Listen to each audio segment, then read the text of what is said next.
रहीम अस्सलाम वालेकुम स्टूडेंट। कल हम लोग पढ़ रहे थे मौलवी अब्दुल हक के बारे में कि किस तरह से उन्होंने जो है वो हिंदुस्तान में रहते हुए मुसलमानों के लिए अंजुमन उर्दू का काम किया, एक अंजुमन कायम की। इसी तरह फिर उन्होंने उसी अंजुमन की इमारत में उर्दू कॉलेज कायम किया जो बेहतरीन ज़रिए तालीम उसको बनाया गया था। अब हम आगे पढ़ेंगे कि मौलवी साहब ने जब देखा कि उनके कॉलेज के कामयाब तजर्बे के बाद, यानी कॉलेज जो है वो अपने बेहतरीन रिज़ल्ट जो है वो दे रहा था और उसके बेहतरीन नताइज जो है वो सामने आ रहे थे, तो मौलवी साहब ने उर्दू यूनिवर्सिटी कायम करने की भी जो है उनको लगन लग गई थी। यानी उनका शौक़ था, उनकी ख्वाहिश थी कि कॉलेज जिस तरह से कामयाब हुआ है तो इस तरह से यूनिवर्सिटी भी कामयाब हो सकती है। तो उन्होंने सोचा कि अब हमें इस कॉलेज के साथ साथ यूनिवर्सिटी भी बनानी चाहिए। कराची का एक सरमायादार भी हिम्मत कर जाता तो यूनिवर्सिटी बन जाती। यानी सरमायादार जो है मालदार शख्स होते हैं जो अपना पैसा इन्वेस्ट करते हैं किसी भी कारोबार में, क्योंकि किसी भी इमारत को बनाने के लिए जो है वो पैसे की ज़रूरत होती है। इसमें हुकूमत या तो फ़ंड करती है या फिर जो है वो बड़े बड़े मालदार सरमायादार जो हैं वो उनको सपोर्ट करते हैं। तो कराची में जो है वो किसी भी सरमायादार ने हिम्मत नहीं की, वरना आज जो है वो यूनिवर्सिटी बन जाती। मगर सरमायादार जो थे वो भी हुकूमत का रुख देकर चलते, यानी हुकूमत जो चाहती है वो वही करते हैं, हुकूमत का साथ देते हैं। उस वक्त किसी भी मालदार सरमायादार ने जो है वो मौलवी अब्दुल हक साहब का साथ नहीं दिया था। हुकूमत इस तब्दीली के ख़िलाफ़ थी क्योंकि हुकूमत नहीं चाहती थी कि ये यूनिवर्सिटी बनाई जाए, तो लिहाजा मौलवी साहब की ये आरज़ू पूरी ना हो सकी। मौलवी साहब बहुत बाकायदा आदतों के मालिक थे, यानी उनकी जो आदत थी वो बाकायदगी से अपने हर काम को करते थे, काम के पाबंद थे। सुबह की चहलकदमी से रात की मशी तक, यानी सुबह भी आहिस्ता आहिस्ता चलना चहलकदमी कहते हैं, आहिस्ता आहिस्ता चलना, और मशी भी चहलकदमी को ही कहते हैं। शाम का खाना खाने के बाद जब हल्की सी वॉक की जाती है तो उसी को कहते हैं कि चहलकदमी करना। तो इनकी ये एक आदत थी, रोज़ाना का प्रोग्राम था, रोज़ाना वो इन चीज़ों पर अमल किया करते थे। रातों को जागते नहीं थे, नींद पूरी लेते थे और सुबह ताज़ा दम उठते थे।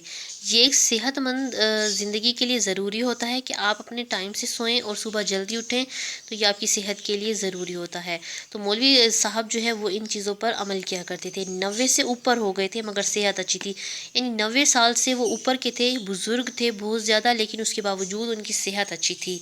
हमारा अंदाज़ा था, यानी मुसन्नफ़ कह रहे हैं कि हमारा अंदाज़ा था कि शायद ये 100 पार कर जाएंगे, यानी 100 साल की ज़िंदगी जो है वो इनकी ज़रूर हो जाएगी, मगर अभी 100 में से 5 या 6 साल बाकी थे कि बीमार रहने लगे।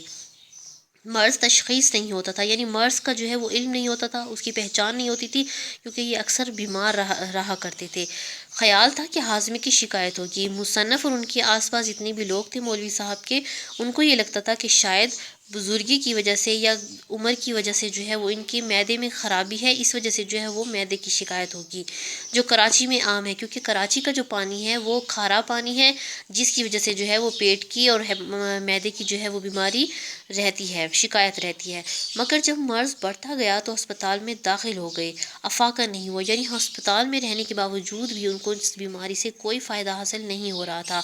तो सदर अय्यूब को मौलवी साहब की अलालत की इत्तला हुई। सदर अय्यूब, जनरल अय्यूब का दौरे हुकूमत था, वो उस वक्त के सदर थे, और उनको जब मौलवी साहब की बीमारी की खबर हुई तो उन्होंने उनको फ़ौरन पिंडी बुलवाया और उनको सबसे बड़े अस्पताल में दाखिल करवाया। वहाँ मौलवी साहब का मर्ज़ कैंसर तशख़ीस हुआ।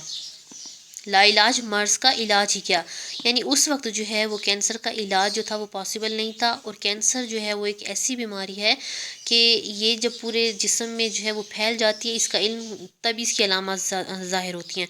अगर फर्स्ट स्टेज पे पता चल जाए तो इसका इलाज हो सकता है, लेकिन अगर खुदा न खास्ता ये ज़्यादा फैल जाए तो फिर इसका इलाज नामुमकिन होता है। तो उस वक्त तो इतने वसाइल भी नहीं थे, तो इस बीमारी का कोई इलाज भी नहीं था। जब ज़िंदगी से मायूसी हो गई तो मौलवी साहब को कराची के नेवल अस्पताल में भेज दिया गया। नेवी का जो अस्पताल था वहाँ पर उनको शिफ्ट कर दिया गया था। यहाँ पहुँचे तो मर्ज़ इतना बढ़ चुका था कि मौलवी साहब अक्सर बेहोश रहने लगे। जब इन्हें होश आता था तो कुछ बोलना चाहते थे, लेकिन कमज़ोरी इस कदर थी कि उनकी आवाज़ जो थी वो सही समझ में नहीं आती थी। सिर्फ 2 लफ्ज़ कभी कभी करीब रहने वालों ने सुने, और वो 2 लफ्ज़ क्या थे? अंजुमन और उर्दू। यानी इस कदर कमज़ोरी हो चुकी थी और बेहोशी में जब वो थोड़ा बहुत भी बोला करते थे तो आवाज़ उनकी सही समझ नहीं आती थी। लेकिन जो बहुत करीब लोग थे, जो हर वक्त उनके साथ होते थे, उनकी خدمت کے لیے، تو انہوں نے وہ صرف 2 لفظ سنے، اور وہ کیا تھے کہ آخری ٹائم میں بھی مولوی صاحب کو جو ہے وہ انجمن اور اردو کی فکر تھی۔ تو یہ تھے ہمارے ایک عظیم رہنما، جنہوں نے ہمارے لیے ہماری زبان کے لیے جو ہے وہ بھرپور محنت کی، کوشش کی۔ بہت سے لوگوں کی مخالفت کا سامنا کرنا پڑا، لیکن چونکہ یہ مستقل مزاج تھے اور اپنے فیصلے پر قائم رہے، اور انہوں نے ثابت کر کے دکھایا اردو کو کہ اردو ایک بہترین ذریعہ تعلیم بن سکتی ہے۔ تو ہمارا فرسٹ چیپٹر جو ہے وہ کمپلیٹ ہو گیا ہے۔